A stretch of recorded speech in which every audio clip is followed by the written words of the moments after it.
Hello and welcome everyone to this. This is the final session of our COP27 Cascading Climate Risk Virtual Pavilion. I'm Gleda from the Environment and Society Programme at Chatham House in London, but I'm currently here in Sharm el-Sheikh in Egypt, and I'm really delighted to be moderating this panel on young people's ideas for climate resilience cooperation in the Middle East and North Africa. We at Chatham House, we're working with 11 partners across Europe on a major project to assess climate risks and what they might mean for European countries. This means looking at climate impacts around the world and how they might compound with other socioeconomic, political, and environmental dynamics and potentially reverberate through international systems across borders and ultimately have impact for Europe, which means that Europe should be working on building resilience with partners in other regions. So in March, we published a special report on the MENA region, which drew on extensive consultations with many experts from the region. And I'm really happy to say that this has just been translated into Arabic. So you'll find that below the video window if you want to take a look, and I hope you do. So the report itself, and I hope you'll be able to see some of the scenarios and the risk cascades that we mapped. It does present some shocking cases. It shocks us as researchers, seeing the extent to which climate change and environmental degradation were affecting the lives of people in the MENA, and how the prospects for the future were exponentially worsened by other dynamics playing out in the region, and those included the conflicts and insecurity issues, economic inequalities, poor interstate cooperation, corruption, and human rights issues. But there are also many positives, and also immense potential. And this was mentioned again and again by the regional experts, the massive population dividend in the MENA region in terms of the really passionate young people who want to be active on environmental and climate issues. And this was something that we wanted to showcase more. And the report concludes with considerations for the EU, specifically in helping MENA communities to reduce exposure to climate change in ways that address other urgent societal needs. So specifically, we say the immense human capacity of the region, fully inclusive of women and youth, will be essential to address climate and environmental challenges nimbly and with greater co-benefits for societal well-being. So when it came to solutions, many of the experts in the region pointed out that the voices of young people were missing from this picture, and they would be essential to the policy, the activism, the innovation that will be needed in the future, and especially as 60% of the region's population is under 30 years old. So as most young people were unable to take part in the workshops of the region, it's difficult for them to take time off, we did try another way.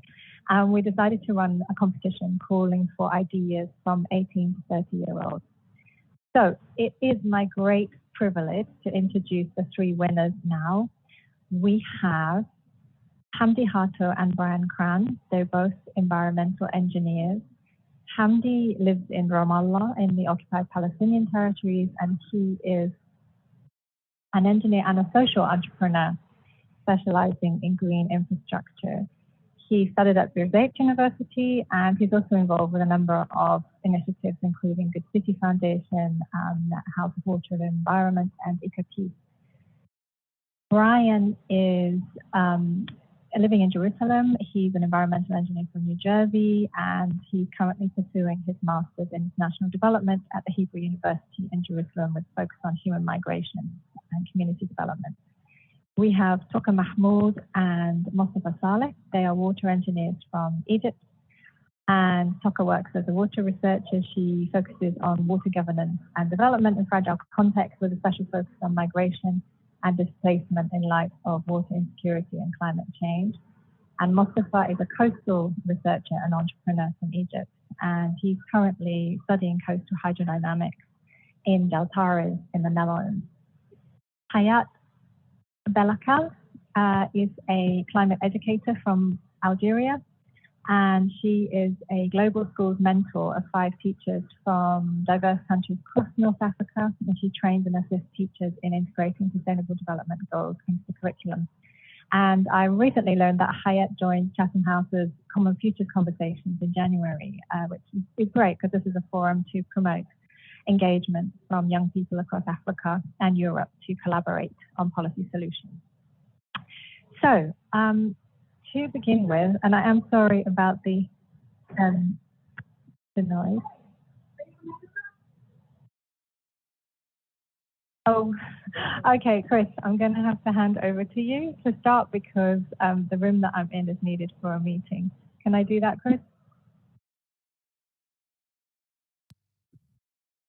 Sure, no problem. Later. Yes, no, we were aware that this. Okay. Yeah, that's fine. It's not perfect because it's crazy because I've had this room for a while and I didn't know there was a meeting. So, okay, so I'm going to leave you guys and Chris is going to take over from now. Okay, thank you. No problem at all. No, thanks, Glada. So yes, my name's Chris Aylett. I'm a program coordinator in the Environment and Society program here at Chatham House. Just to explain, I've been working with Glada on the MENA report on cascading climate risks, which you can see and access if you look under the video pane here. I've been working on that for quite some time. It was out in English earlier this year, and we've just put it out in Arabic, which we're really pleased about. As Glada says, we've been running a competition for, well, not really a competition, but a sort of call for ideas from young people in the MENA region, which has been a really inspiring and interesting exercise. And we're happy to have these winners with us today, 3 winners, 3 groups. So what we first wanted to do and start with, before we ask each of our sort of teams to present their ideas, was ask a little bit about how climate change is affecting the countries that you're in and the experiences that you have day to day. So first, I'd like to start with Hayat from Algeria. I wonder if you could tell us a little bit about how climate change is affecting Algeria. Thank you so much. So water is a key shaper of life on Earth and a major driver for the rise and fall of civilizations.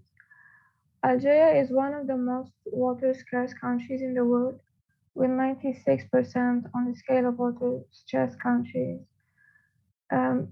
Subsequently, this could trigger social unrest and migration challenges, which are projected to increase dramatically in the upcoming years.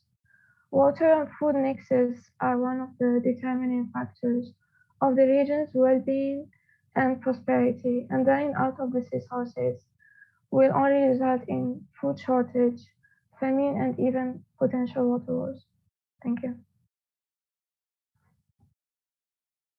Thanks very much, Hayat. It's certainly a worrying picture there. I wonder if I could now pass over Hamdi and Brian, who I know are working together in the occupied Palestinian territories. If you could tell us a little bit about how climate change is impacting the situation there, which is obviously shares some things in common with Algeria, but actually in a very different sort of geopolitical and security context. So yeah, I'd be interested either from Hamdi or Brian to tell us a little bit about that, please. Yeah, sure. I think the higher temperature and the desertification in our region is it's really very high and it's challenging to meet the Greens plans and the green agenda for 2030, for example, in our region, and 2050 in the world. And in the same time, we lose a lot of biodiversity through lack of water resources. And especially in our region, there is many factors playing a role besides the climate and change. The political situation is it's become more complex, unfortunately. And beside all of these, the number of the population is the big issues here in the MENA region is expected to be doubled between now and 2015. Despite these environmental challenges. And one of the big things is the growing population and the land availability is become also like raised to the face at this time. Maybe can move to Brian so he can elaborate more about this. Yes, as Hamdi spoke about, the water issue is very tender here. A lot of the water is affected by the access to land, and it's controlled by another state. And this goes along with food security and energy security, because it is restricted in Palestine, the ability to implement infrastructures that are necessary to face a lot of the challenges that are coming. And as Hamdi alluded to, across the entire MENA region, the projections, or the population projections are expected to double by 2050, and temperatures will rise, water will be less accessible and of a lesser quality. So Palestine is at the heart of these projections and needs to factor in these challenges in conjunction with the political sphere here as well.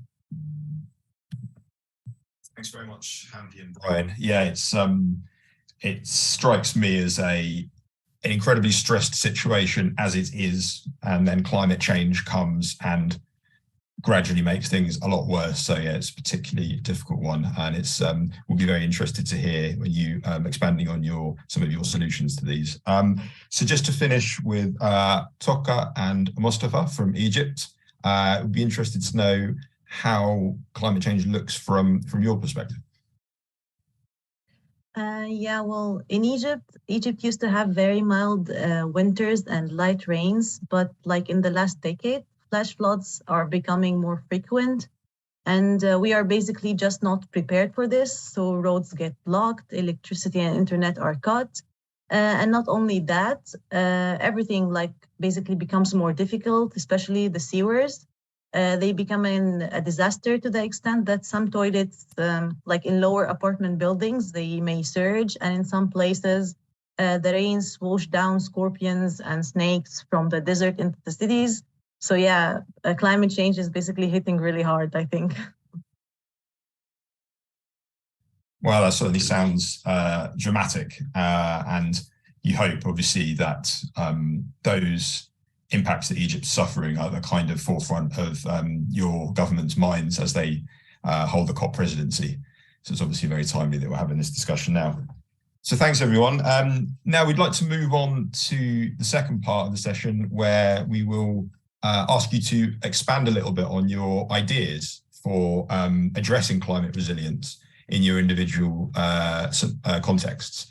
So I think we'll start with Hayat, please. As you can see, as Hayat's presenting, and Hayat, you can bring up your screen share now if you like, you can see a link to her article underneath the screen. So please feel free to take a look at that as well. Maybe you can read it later on. But she came to us with an idea about reinvigorating a traditional solution to water management. And we found that particularly interesting, this idea that you don't necessarily need really high-tech solutions. You can look back into the past, bring them into the future, and sort of adapt them for adaptation. So I'll now pass over to Hayat to tell us a little bit more about that. Thank you so much, Chris. Adding to what Chris said, is like nowadays initiatives tackling climate action, the only focus is about tech solutions, about for instance, the artificial intelligence application in early system prediction of climate disasters, but there is little focus on the human resource, especially on education, even though that there were many calls for action in order to implement climate education, like starting from the UNFCCC Article 6, but we are still very much away from the actual collective implementation. So my entry was about a traditional system, basically named the Fogara system, and it was innovated around the 5th century. So this system is an irrigation system. It was created to face the climate hazards in the Algerian deserts. So the basic mechanism of the system was to capture and channel water from the interior reserves up to the heads throughout a system of draining galleries. This technique is not just sustainable but also eco-friendly and inclusive. It is sustainable because it does not lower the amount of groundwater like the modern pumping systems do, which also consume fuel and they are not eco-friendly at all. But it's also inclusive. Um, so the water share is divided according to two principles. The first principle is about how many hours you work in the maintenance of this system, and how much you got, like the output from your oasis, like how much you got dates from the farms. And people who do not participate in the farming activities, like women and children, they don't have to pay any penny. So it is water free for everyone. So this is the basics of the Fogara system. And I also have proposed some cooperation pathways for the European Union in two ways. The first way is through education, and the second way is for development finance. So speaking about education, financial support for Ministry of Education to provide training on region-specific adaptation methods. So the basic idea was not only climate education, but bringing it to the regional level, because people will feel more proud about their ancestors and how much deep ecological knowledge they used to have even at the middle of the desert. So also capacity building for teachers. So the proposal was not about only teachers coming from the STEM related fields, but also from different fields. For instance, language teachers, art teachers, they need to have the in-training and pre-training, like pre-service, in order to feel comfortable transmitting this kind of information for children and young learners. And also partnership with leading countries on climate change education. For instance, we have Italy, which has mandated climate education since 2020 in all the Italian schools. So moving to the development finance, by referring back to the article, the Fogara system is unfortunately getting critically endangered because people are more focused on technological ways of capturing water. So the proposal was about providing technical maintenance and in order to support the Fogara and ensuring the intergenerational transmission for others, but also try to train young practitioners about this method. But equally important, the cooperation of governmental bodies. So for instance, we can be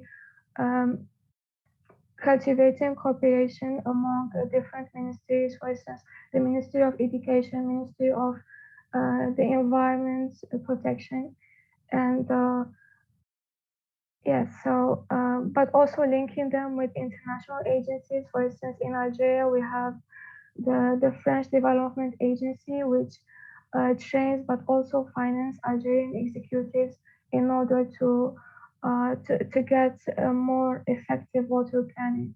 So it would be more than helpful if we get like regional adaptation methods like Fogara implemented in the national water planning. Thank you so much. Thanks very much, Hayat. That's really interesting and it's really inspiring.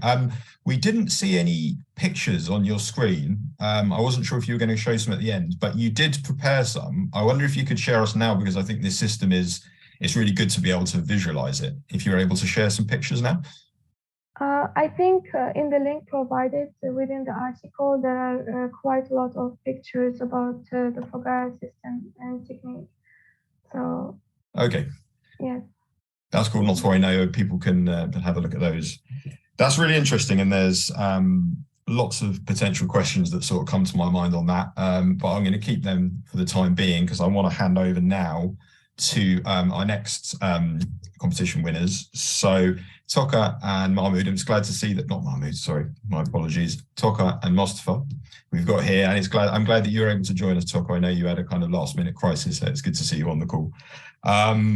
Yes, so you're going to tell us a little bit about your idea about how boosting youth entrepreneurship in Egypt and perhaps in other places as well can ultimately tackle, can basically provide climate resilience in a difficult situation. So I'll hand over to you now, please. Okay, so we prepared a little presentation, I think. Yeah, I will share my screen. Yeah.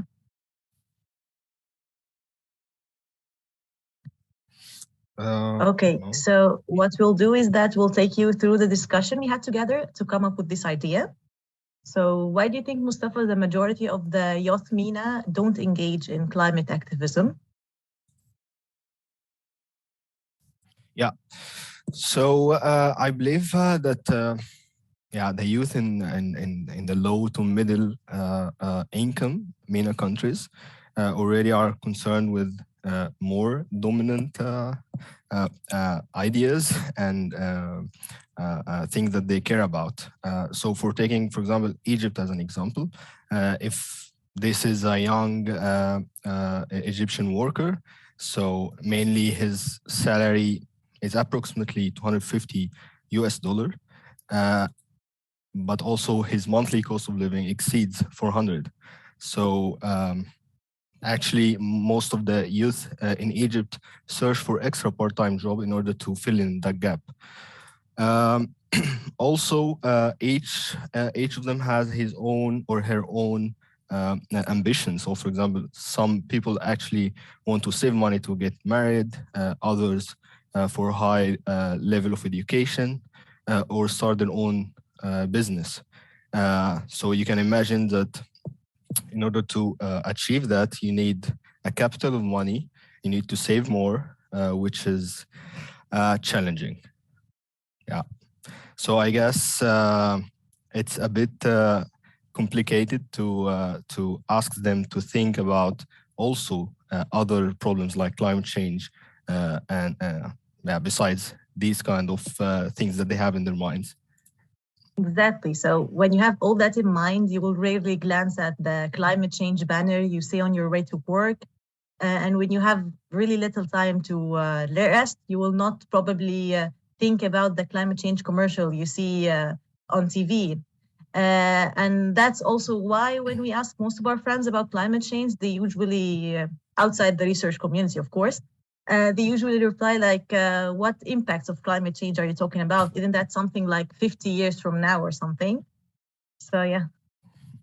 Indeed. Yeah. So what we thought about, Toka and I, that maybe if we can go through these concerns, tackle climate change through the youth immediate concerns. So for instance, the cost of livings, clothing, transportation, etc.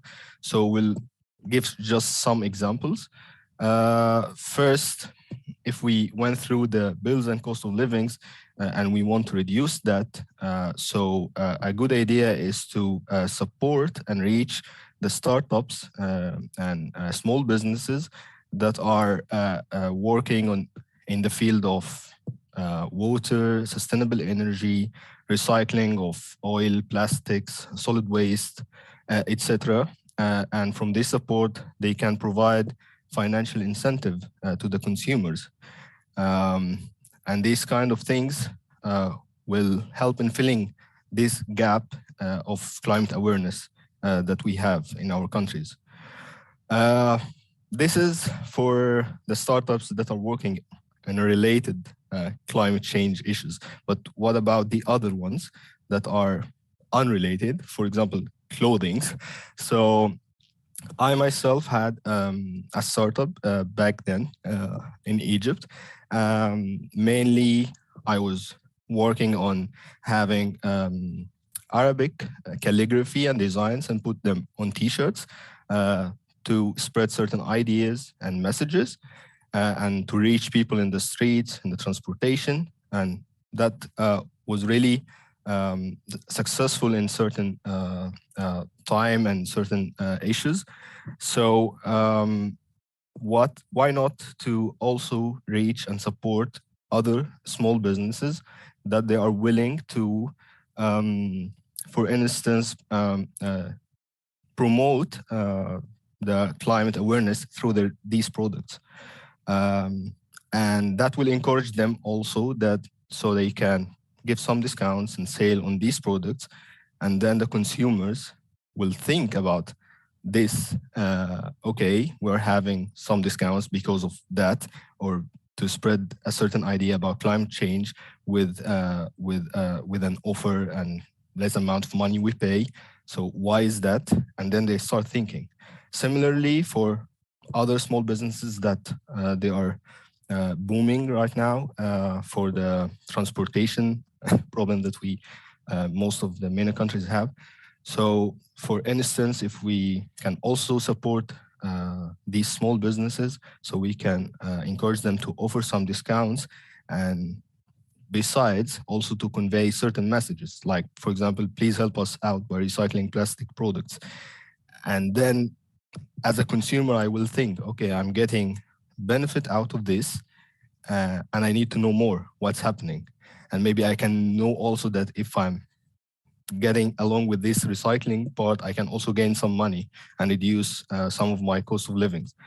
So this is like a win-win situation, and that's the main thing about the idea. Okay, so basically our idea is to establish a support program for small and micro businesses that address climate vulnerability and environmental sustainability, but not only that, also businesses that are not directly linked to climate change, but yet they are willing to promote climate change in their products. And the program should be open to existing and emerging startups as long as they provide a clear vision and plan of how their products would promote climate action.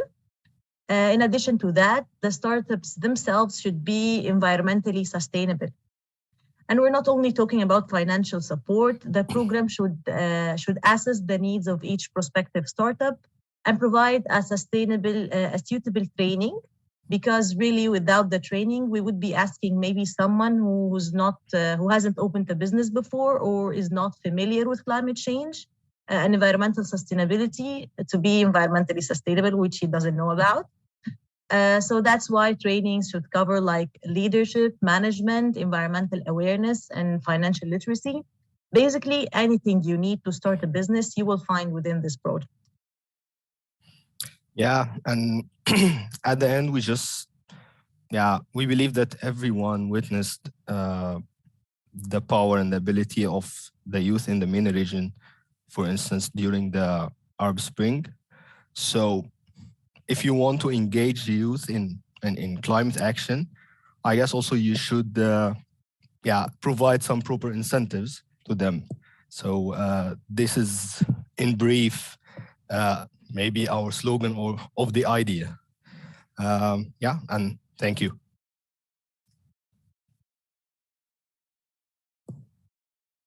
Thank you very much, Toka and Mustafa. That was a really interesting presentation. I really liked the sort of playing out the conversation you had and how you got to that idea. That's always interesting to see, particularly with the sort of genesis of any new idea. As I say, I'd like to dive into this, but I think we'll pass on to the next one. However, I just would like to make one point, which is that in the report that we mentioned, we did talk about how SMEs and social enterprises will be essential to solve climate resilience. One of the key problems is that a very small percentage of bank lending is actually available to small and medium enterprises in the MENA region. So there's a real kind of disconnect there. So I guess one of the questions for the EU and multilateral development banks is how they can push that and make sure that, the loans and the finance is not just going to, the big players. We can get back into that anyway, but I'd like now to turn to Hamdi and Brian, who are going to tell us about their project, which is about planting hope in a very stressed and insecure area. So interesting to hear that. I'll turn over to you, Hamdi and Brian. Thank you, Chris. Thank you, Mustafa and Toka and Hayat.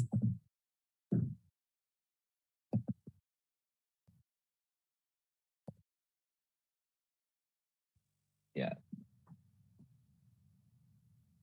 Welcome, everyone.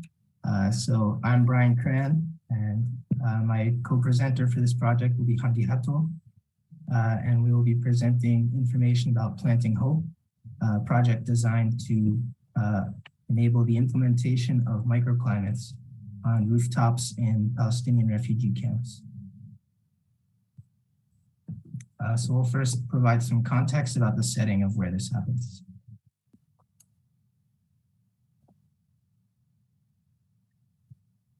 Yeah. Thank you so much. Thank you for this opportunity, honestly, like to mention like and to talk about this area. And it's a part of I think it's a part of way of, I will start with something called like all of us, we know it, like agriculture. It is the most important industry, and agriculture is growing through some growing pains. As our global society, it changed faster than it ever has before. The population is rising. We are physically running out of resources and spaces. And if I wanted back to this picture like represent Al-Am'ari refugee camp, which is located in Ramallah province. For people who don't know, like the refugee camp, it's this refugee camp established in 1947 due to political situation, due to like the people like kicked out from homeland and live in this kind of society, and this area like established with no infrastructure. Let's say like zero green spaces, as you can see. And in the same time is like people look like living under one floor. And in some areas and some spots in the camp, the wide road didn't exceed 1 meter. So you have to change your orientation and your body like to walk inside this like alleys. And in the same time, beside of all of these lack of infrastructure, also like these things generate unemployment. Unemployment rate is very high, and in the same time, the kids didn't have any, let's say, accessible and affordable spaces to go for picnics or like to enjoy and play in a safe way. So we basically, maybe Brian can move to the next slide. Yeah, so as Hamdi alluded to, there are a number of challenges in this environment. Physically, you're looking at civil infrastructure. Much of the buildings have poor foundations that do not support the implementation of heavy construction projects. And additionally, the urban overcrowding causes a lot of issues. With respect to climate change, you see a heat island effect as there's no green space or natural open areas to absorb heat, and it's reflected from the concrete. And this poor infrastructure and the inability to improve the infrastructure results in issues related to rainwater collection and groundwater recharge. And additionally, there's low economic engagement coming from this camp, coming from the population. And this is due to, in general, there's issues with employment in the West Bank in general. And this population suffers from less access to education that endows them with skills. And the lack of space and training results as well in food insecurity. So this is the the issues here. So we're here to present a project that was born in 2017 called Planting Hope. And it is a green rooftop initiative in conjunction with the Al-Amri Women's Center. And this project aims to address many of these challenges, specifically rainwater collection, green space, which is very important for mental health and well-being. And we ultimately wish to turn, as you saw in the first slide, what has become a concrete desert, the fifth surface of the camp, to turn it into more of an oasis, to turn it into a green space, to make it attractive for birds, bees, and humans as well. So the objectives of this were to provide vulnerable young women with the required skills and knowledge to run, sustain, and manage hydroponic rooftop gardens, and as well to reach 50 female-headed households in order to sustain their needs by giving them the opportunity to self-consume and generate income, and therefore offer food security.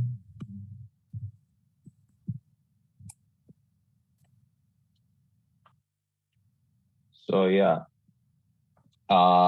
this project as a part of an effort to simulate economic engagement for the most vulnerable young women, basically, and mainly in the Palestinian live in the refugee camp, and through an environment sustainable project, as we call it Babelbot, and we change it, and there is a really nice story behind the name is Babel from Babylon, and Babylon is one of the 7 wonders, and is targeting they to gardening is related more to the gardenings and agriculture. And in the same time is there is really good statistics, let's say, and really very good insights. And this is the driven and encourage us to complete with this initiative since and continue since 2017 when we started by targeting some of the roofs, 2 to 3 rooftop, and small group of young women. Then we start collaboration with the Al-Amri Refugee Camp Women Program Center. This program center targeting 200 women, and they have many activities and an event held in this centers. So in the same time, we're trying we tried a lot to build something more sustainable.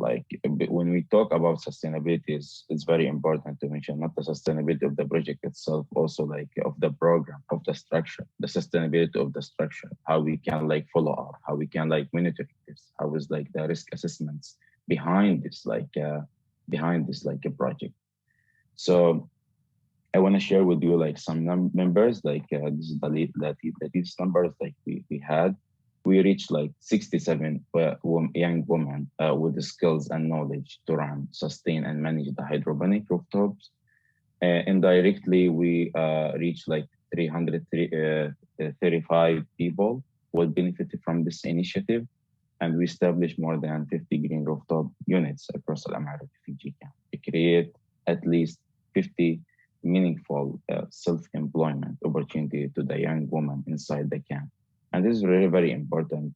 If I want to back to the employment rate inside the Al-Amri refugee camp is more like 25%, and in the same time is the majority of world moving to create this kind of opportunities, especially calling a green economy and a green job, and by giving the people this theoretical and the practical skills, let's say, and through the capacity building workshop and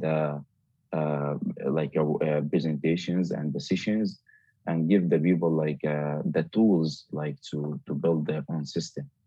because this is one of the main things and one of the main challenges, like with the finance. Maybe Brian later will mention and talk about it. And in the same time, by targeting the SDGs and have the opportunity, the women like to lead this project and be the chef of this project. It's very important, especially like the percentage of the females inside the refugee camp is more than males, due to many reasons, especially like the conflict and the clashes, mainly the people like killed like as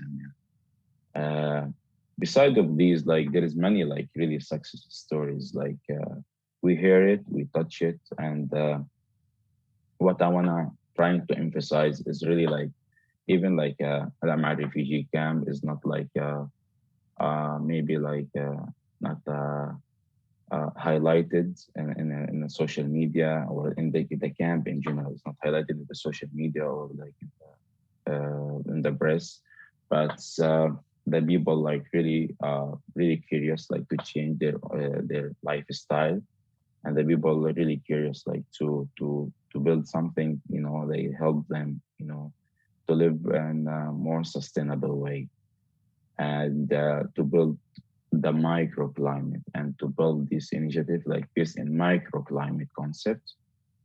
Yeah, and that's it.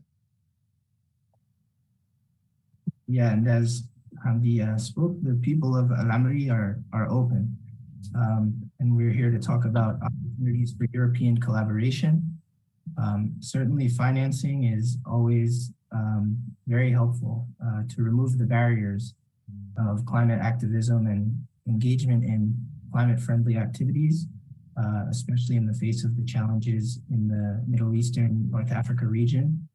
I believe this is talked about a lot at COP27 in general, how to make climate activism more accessible for those all around. And it will be important for our context for funds to be earmarked for the refugee communities so that the funds are seen on the ground where they're actually supposed to be going.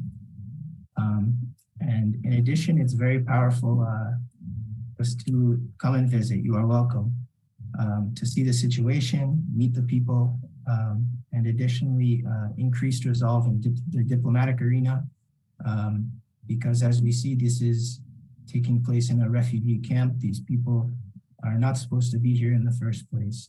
It is the third, fourth generation of people coming up in this camp. And we can see in the current events, lives and the situation is looked at as cheap on the international scale in many cases. So we need increased resolve to address the situation as a whole. Thank you all, specifically Chris, Glada, and Chatham House.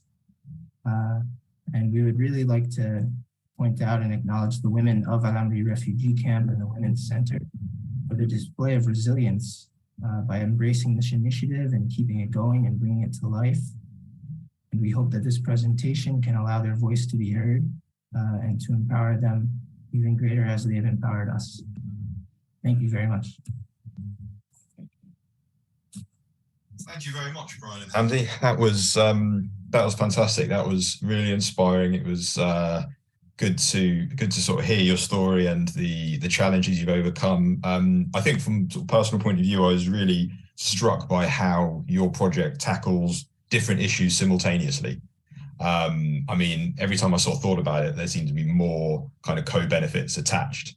And I think that's the mark of something that's been really well conceptualized and really well designed. You know, you're improving on the lack of access to nature, employment, food security, gender inequality, and that's before you even get to the kind of potential sort of climate adaptation benefits. So yeah, fantastic. I think what we'll do is we'll basically go in reverse. So I'd like to start a little bit of a discussion now about your project, Hamdi and Brian, and then we'll go back to Toka and Mahmoud, and then we will, Toka and Mustafa. Please accept my apologies, second time I made that mistake. And then we will end with Hayat, so we'll go backwards.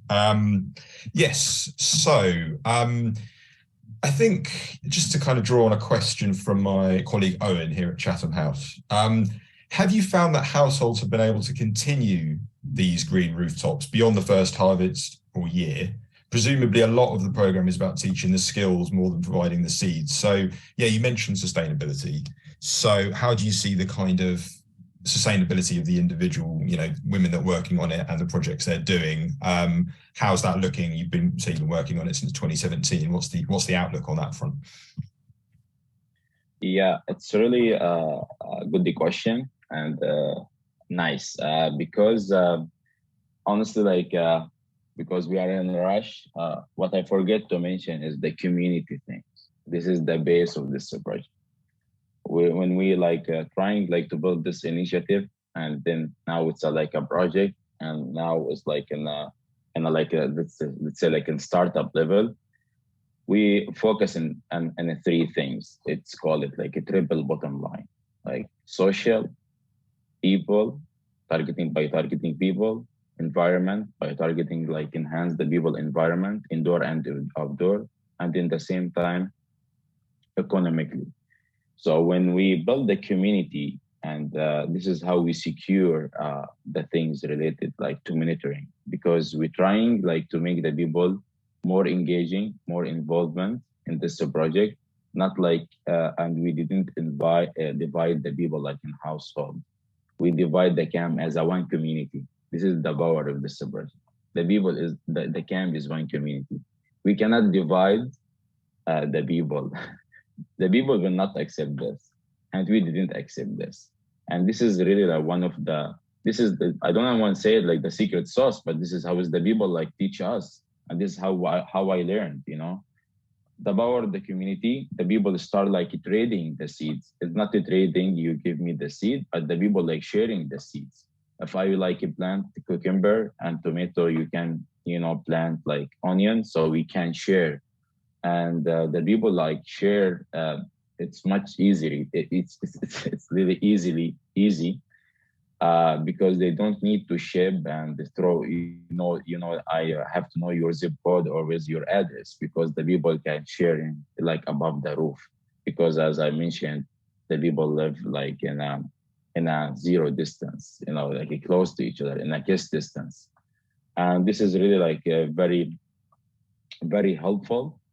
And in the same time, I'm back to the question.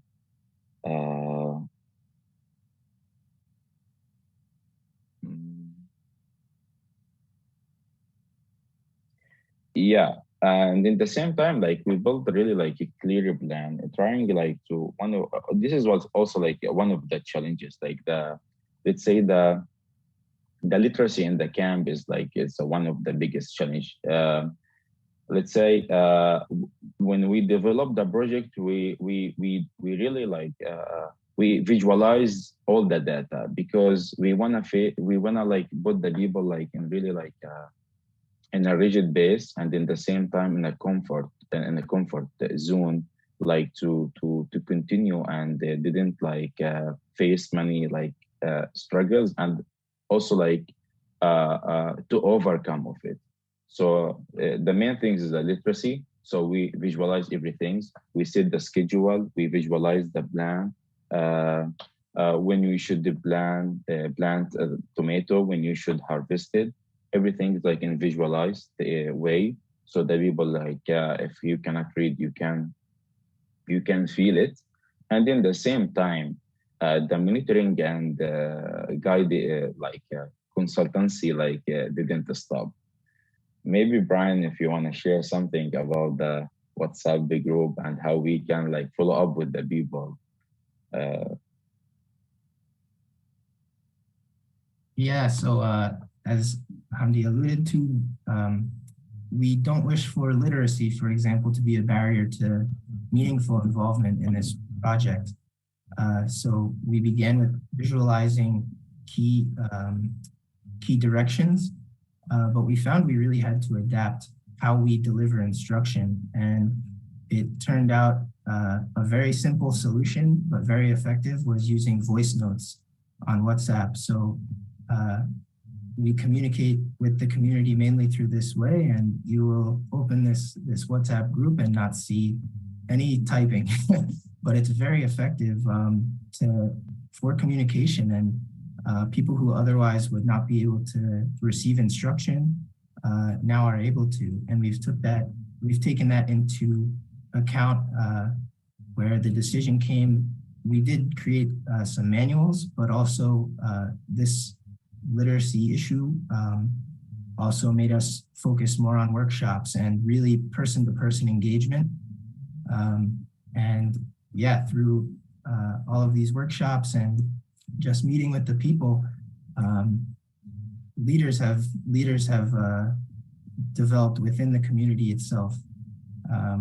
And it's really been a great success so far. So to answer the question, we have been able to ensure the continuity rather than avoiding the pitfall of a lot of community projects that kind of put the horse before the cart, as we say, and have a short-sighted view of results.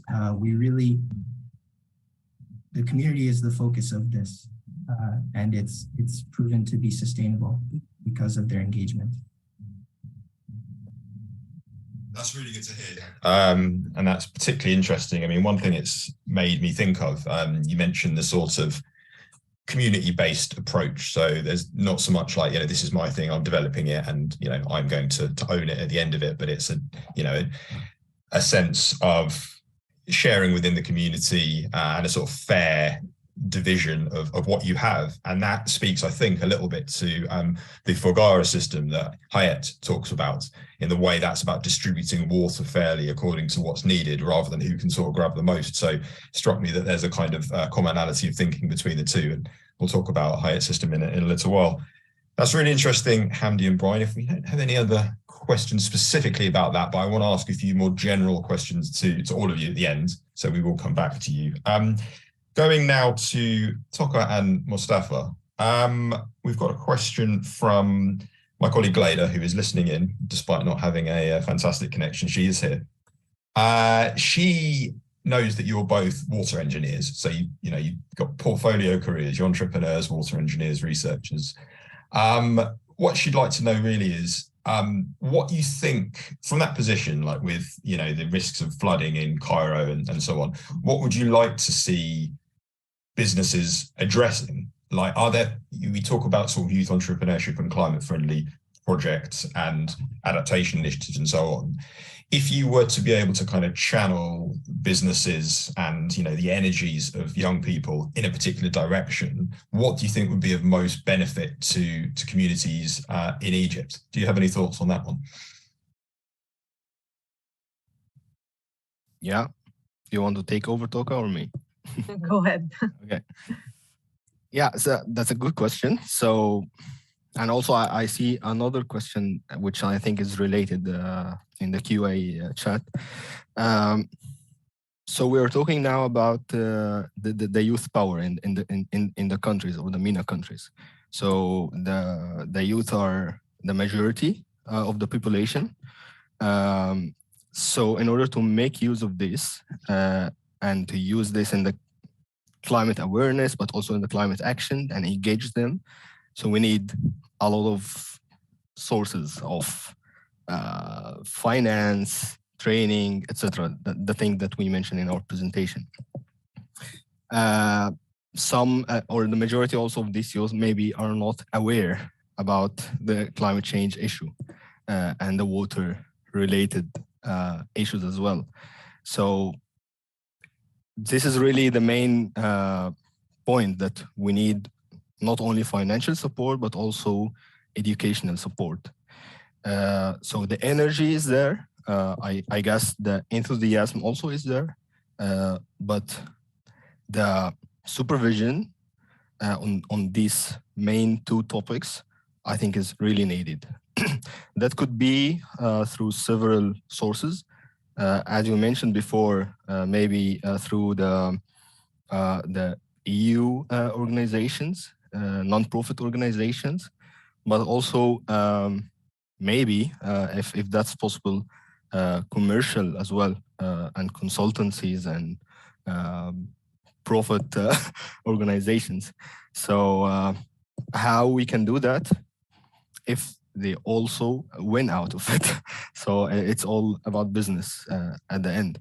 So if we can see that there is really a booming in the startups in the MENA region, and a lot of them are really have a huge success. And in very short time, they are sold for millions, and some of them are billions of dollars. So just to invest a little bit in some of these small businesses in the right direction, I guess maybe that will also succeed in getting back some funds out of it, not only investing and just for the corporate social responsibilities, but also we can engage also the other part, so we can gain also more resources. Yeah, if that's possible. Do you want to add something, Toka? No, I think you covered it. Yeah, that's a very interesting point. And yeah, too, I've seen the question from Robin Moralison from Deltares.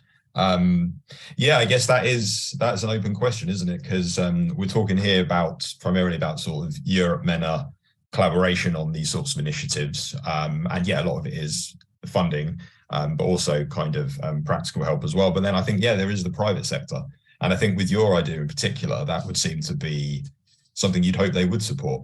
It would seem very much in their sort of interests. And yeah, as you say, when large companies are making, millions and billions, it would seem really incumbent on them. So I guess there is a question about getting the private sector involved, the larger companies. Yeah, as you mentioned, as we mentioned in the report, the financing from banks is not particularly fairly distributed. So yeah, I think there's a conversation to be had there, and that's an interesting angle to explore, like where the companies that would be maybe most receptive to doing this, which can be worked with. And I'm sure there's people that would probably like to talk to you about that. So that's definitely some food for thought there, I think. Yeah, absolutely.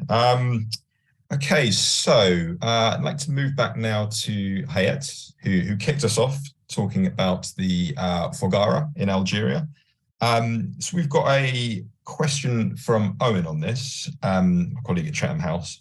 Why would you say that the use of Foggara has fallen away over years? What would you say are the kind of root causes of the fact that that's no longer, practiced in Algeria in the way it used to be? And it sounds like such a great system.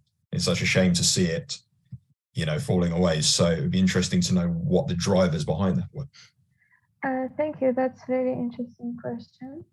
And I did not emphasize on it because I was thinking I'm short of time. So it's an opportunity.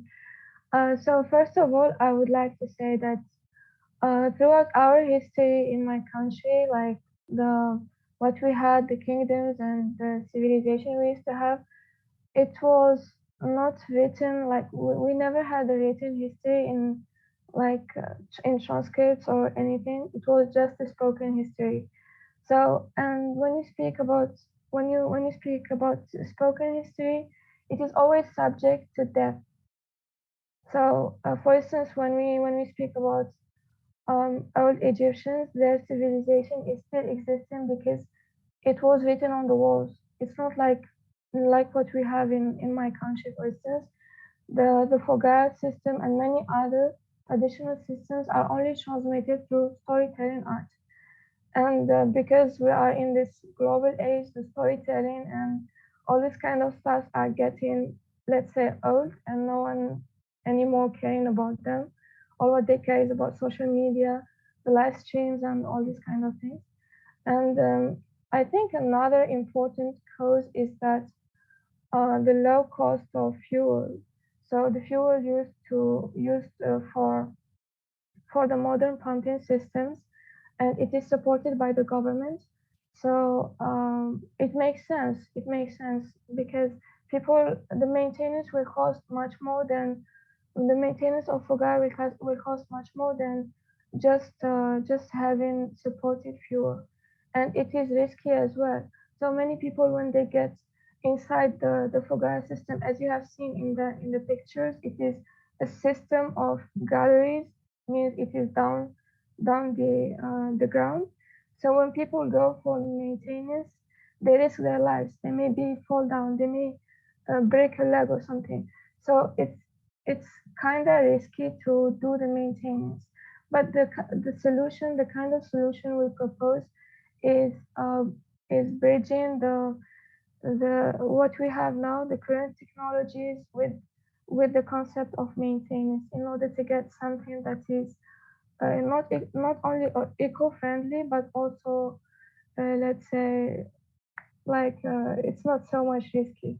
So this is the main points I would like to shed light on. Thank you. I hope I answered your question. Absolutely. Yeah, it's a complicated picture, and it's particularly interesting to this issue of fuel prices. I think the idea that would be something that, so people thought, okay, well, it's just fuel is cheap, I might as well, why would we make life difficult, even though the Fogara system is more sustainable in the round.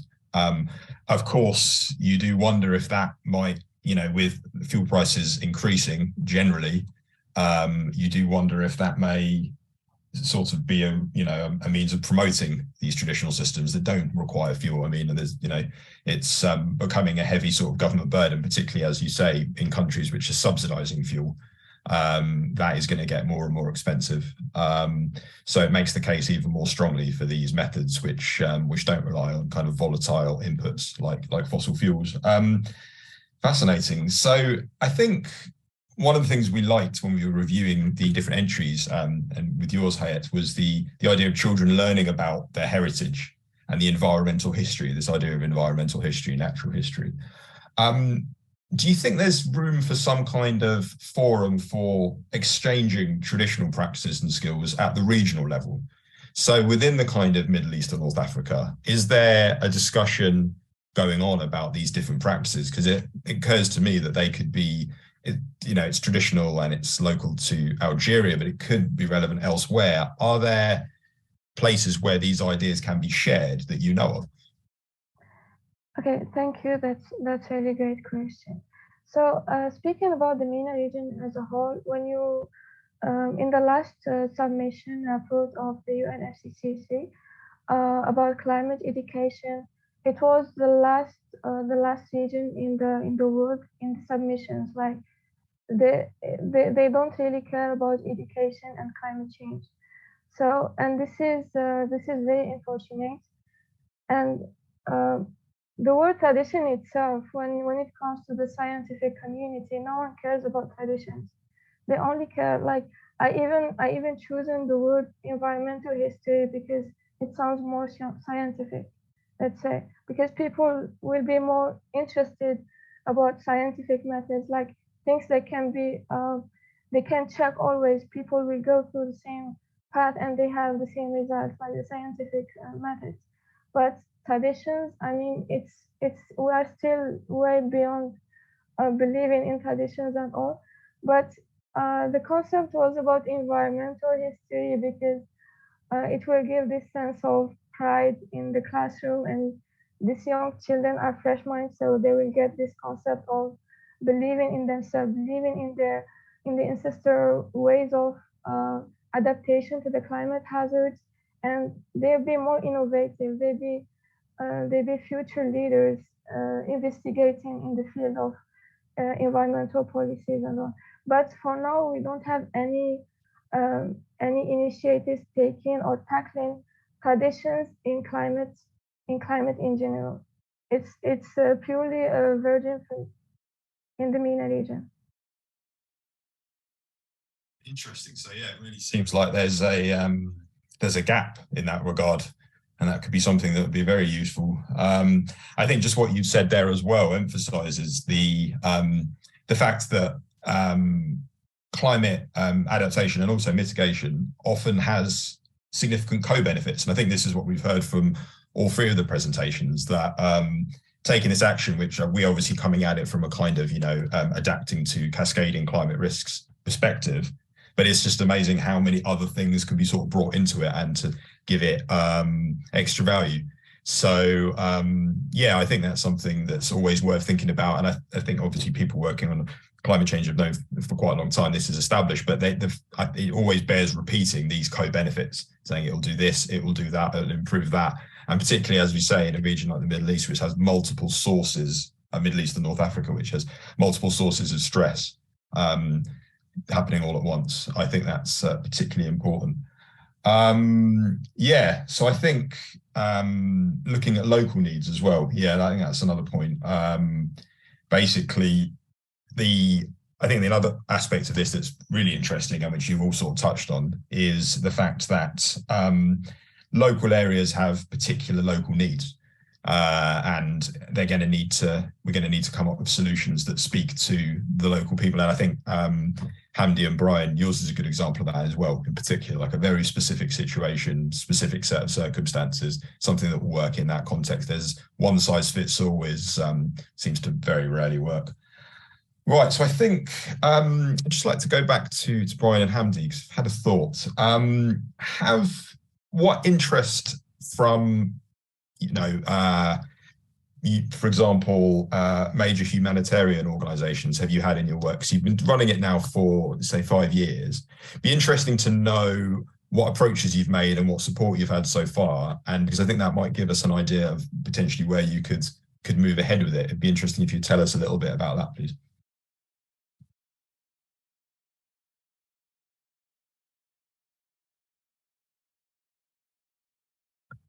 Either Brian or Hamdi. I don't know if you want to. Yeah, Brian. Maybe you can, Brian, and then I can.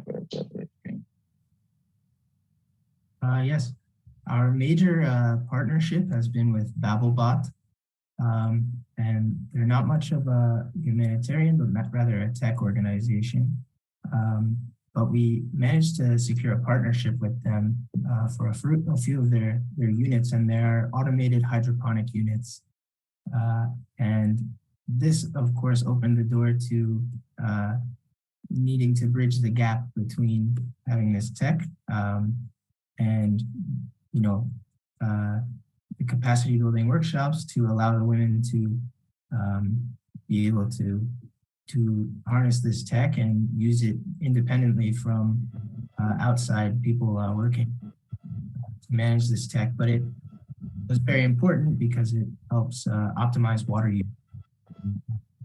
And additionally, they offer an app that has served to connect women to the markets, and additionally connect them to materials that they need and connect them with expertise in the field of agriculture. And Hamdi, would you like to speak more of the humanitarian? Yeah, I think the humanitarian issues, it should be covered by the UNRWA, because it's the camp is under the umbrella of UNRWA.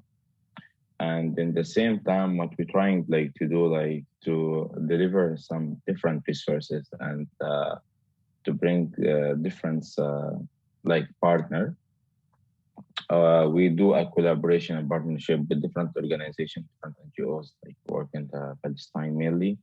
One of them called EcoBeast Palestine. It's one of the main player in the environment field in our region. And in the same time, let's say an individual level, we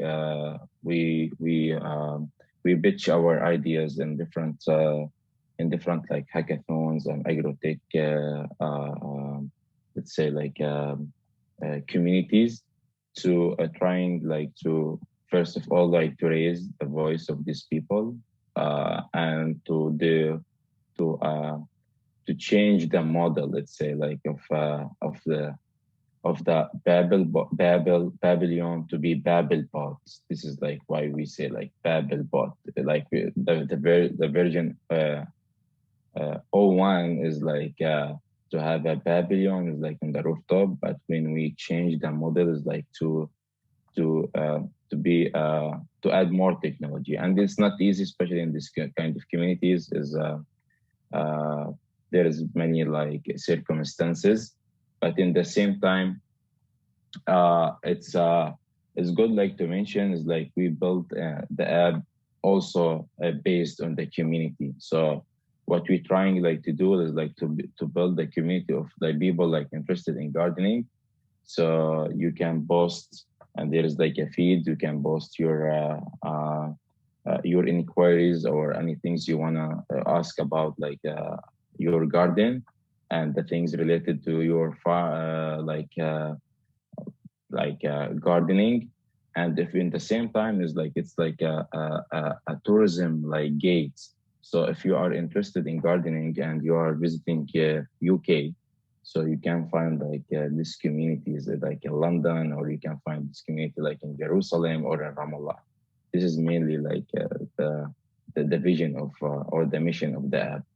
Besides of all of these, we're trying like to not to help also like our focus on the community, but also focus on the water issues by optimization is the water consuming. So we're trying like to track the each plant individually. I know it's like hectic, but it's like still like we're still like in let's say like in the early stage. We try like to track each plant, and we know how much or how many like liters each plant consume of water. And in the same time, we try to be, you know, like let's say like more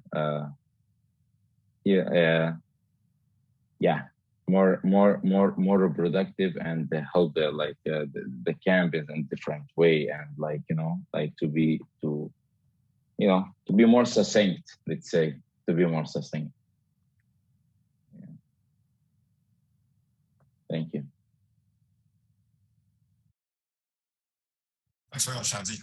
That's really interesting. That's good to know. Mustafa, you have a point?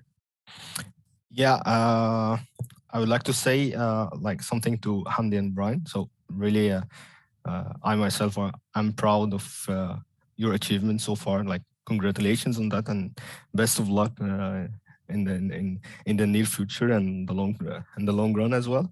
But I just have 2 questions or notes or comments. So if I'm understanding well, so you are working only in the on implementing hydroponics, but not aquaponics. And if I understand that well, why not also include the fish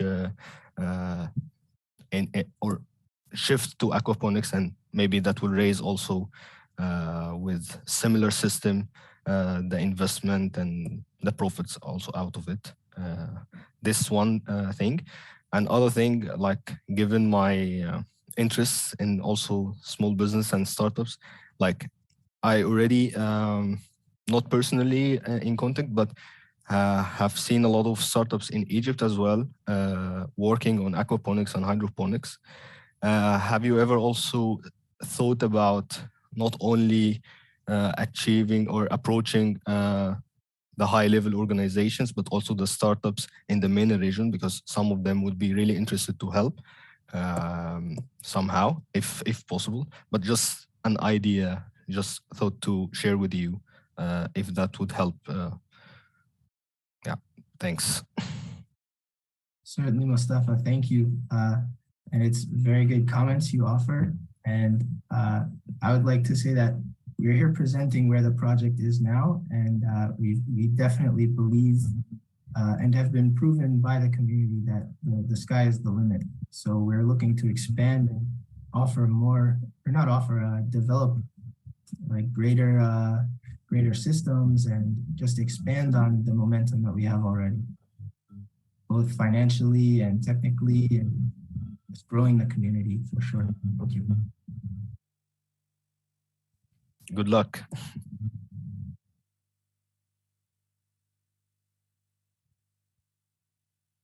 Thanks, Chris. That was it. Thanks very much, Mustafa and Hamdi.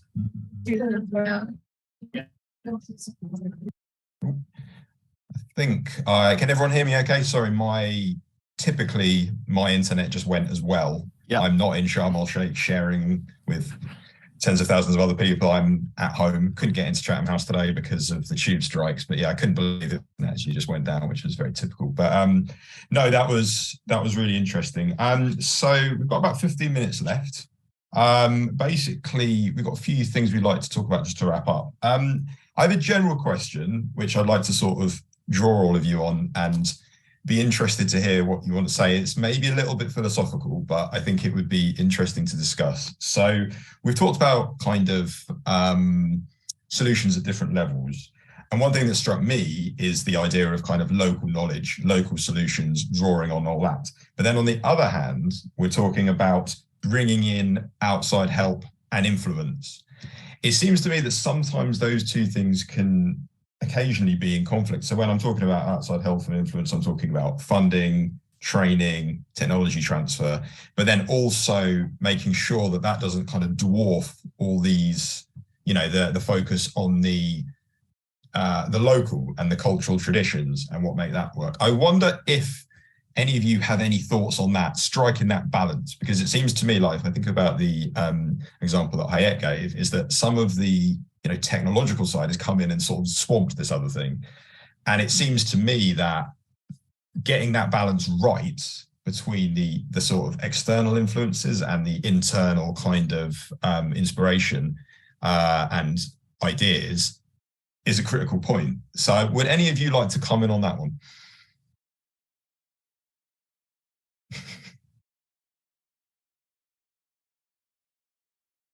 Okay, that's a big one. That's fair enough. I understand. But I think I actually have some answer, but I have a lot of background noise. My daughter is up.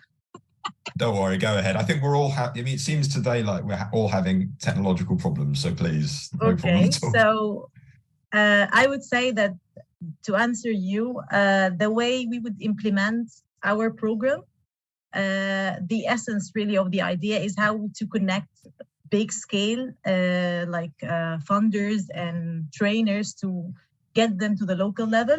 And what we thought about is that we need to focus, define focus areas, and then get look for the local startups, map existing startups in the area and map the market. And then we can call them the regional startups, the regional European or anything funders. They can start by talking to these local startups, and they can introduce themselves to them and introduce the program, and then they can benefit from them because they already know the local communities, and they could figure out how to collaborate somehow to come up with the trainings. Maybe these startups themselves can benefit from the program. Maybe they can spread the word about the program to the local people because they already know the people, they already know how to get to them.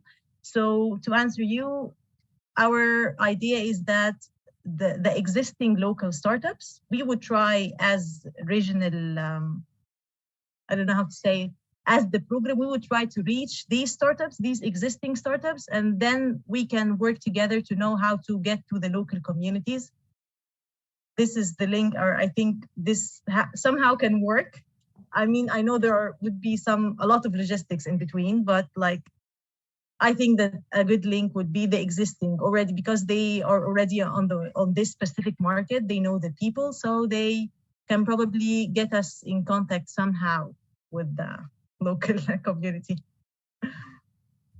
I don't know if that answers, but yeah, that's what we had in mind. That does, yeah. No, it's about the importance of the right interlocutors, the right people in the middle that can kind of connect you. And yeah, it's never a simple case of one party going to another. There's lots and lots going on in the middle to make things work. So it's always a complicated picture. Hayat, did you want to come in on that question? Yes, I think you did. So I think that the endangerment of local adaptation systems has been happening because of globalization. It is just another consequence of globalization, and it has already happened. But it should not be always the same story. We could take this these technologies and the globalization and shift it the other way. We could have like a common ground for all, win-win situation, and have this very traditional old methods and merge it with the new things, the new technologies. It should not be always the way of globalization from the bad side. It can be turned to a solution in itself. So we can be just bringing very conflicting things and putting them together, bringing the new initiatives and putting inside in the core the old things, and revolutionizing these old methods by new maintenance technologies. Thank you. I think that's a very important point. I think about the need for a new globalization. So I don't think that's something we've got time to get into now, but I think it wouldn't be a controversial thing to say that the globalization we've had for a few decades now is showing some problems, to put it mildly. So I think that's a really interesting and important point. I think, I'm sorry to interrupt. I think the climate change is already one consequence of industrialization. So, but we are using also the technologies for renewable energies, and we are already doing this. We are just shifting what we have achieved through technologies to make a more equitable climate action. So we are already doing this process somehow in the system. No, I absolutely agree with that, and it's an important thing to note. So we've got about 10 minutes left. It's been a really interesting discussion. What I'd like to do now is give all three groups of you to give you basically about 3 to 4 minutes each to say how you'd like to take forward your ideas from here, and maybe within that point, what your recommendations would be to the EU. So basically, Cascades is an EU-facing project. We're making recommendations to the EU. It's EU-funded, so that's kind of obviously we kind of talk to different people as well, and you know, it's we're not exclusively focused on that, but they're our kind of main partners. So we'd be interested to know from each of you what you want to take your idea forwards and the kind of key message you'd like to give to the EU. So if we could perhaps start with Mustafa and Token, please. Yeah. So that's an interesting question and really difficult one because as a businessman or entrepreneur, you always have like high ambitions and your idea in your mind is the best one. But sometimes really small percentage of the startups succeed at the end. So a really good study is needed, and a support and supervision from some experts also is needed from the beginning. So this is one important thing before starting over. And the second thing, in my opinion, is always the branding and marketing of the idea from the beginning as well. So either branding and marketing it to the EU and fund organizations or banks or whatever, but also try to make the market survey in local areas that we are going to focus on, and try to reach out to existing startups, try to get an idea how we are going to initiate this competition or program to also gather more ideas and new related startups and small business, and to help them out to start these or just achieve their ambitions. And I guess the communication as well, as you mentioned before, this would be not easy. So this is something that really need to work on from the beginning as well, the communication channels, and try to also get supervision out of this. You can always start with a really big fund and look for a lot of money to start, but also you can start small and get small steps towards your goal. So I always prefer the second one because it's also a learning process. So you always learn through the journey. So it's not wise to spend a lot of money from the beginning, or spend a lot of effort, or spend a lot of time in certain path, and then find out that we need to shift towards another one. So supervision is important in that issue as well. Yeah, Toga, if you can. I'm not sure if Laila is really awake, but if you can add something if you want. Yeah, I can probably add something. It's just, it's more general. It's, I see when a lot of like EU-funded programs, when they speak, they always say the MENA region. I just want to point out that the MENA region is very diverse, and like very diverse on the social side, on the economical side. You have a very high level people living there, and you also have very low income people. So you really need to, for any project, not only us, you really need to have focus areas and know how to tackle climate change in each focus area, because it's really different. It's like we all speak the same language, but really it's different. Like people speak another language in terms of what they need and what they want and what they expect from us. So if we want them to engage in any climate action, we need to really know who are we speaking to, so we can get them to engage, because if not, they won't. That's it. I think that's absolutely right. Yeah, I couldn't agree more that when we talk about regions, sometimes it kind of like, it's not particularly enlightening because there's so much going on. There's so many differences. Hayat, how would you like to take your idea forward from here? And any final messages that you'd like to tell the audience today?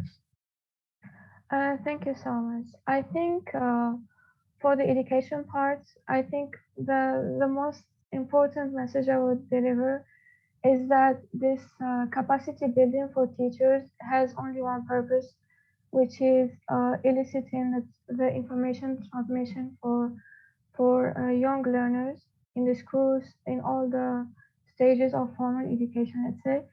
And the most important thing I want, like, if there would be any initiatives in the future, I want people to take that complexity of the subject of climate change from it. Like, it should be very simple in terms, so we can get more people involved, and the awareness will be reaching its full potential in the not only the MENA region but all around the globe. So speaking about partnership, I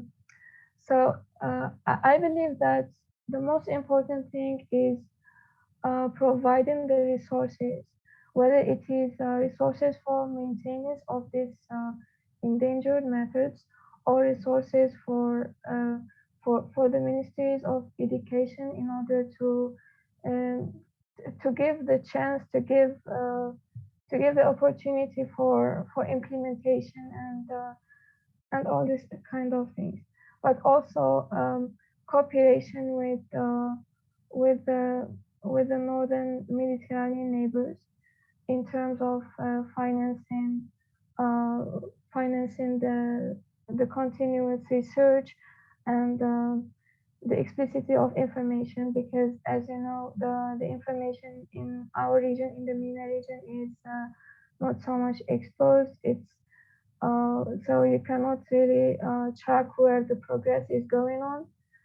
So we need more explicit information going, so we can track what we're doing, what these initiatives are reaching out. So this is my message.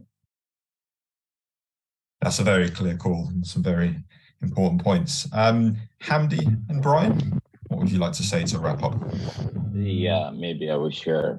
I will answer like shortly and leave floor to Brian like to complete. But I think like the financing is the key among of these challenges to quicken our advancements toward the climate resilience activities. Now, boundaries to opening climate financing must be eliminated, and counting a need of information for their decision making. I think there is two main critical points. Maybe Brian elaborates and share with us about it. It's very important. Yes, of course, financing partnerships are very important to, of course, lower the boundaries of climate activism. But what I would like to say is, first and foremost, is as Mustafa and Toka mentioned in their presentation, a lot of challenges in day-to-day lives inhibit people from taking climate action and investing and caring about climate change.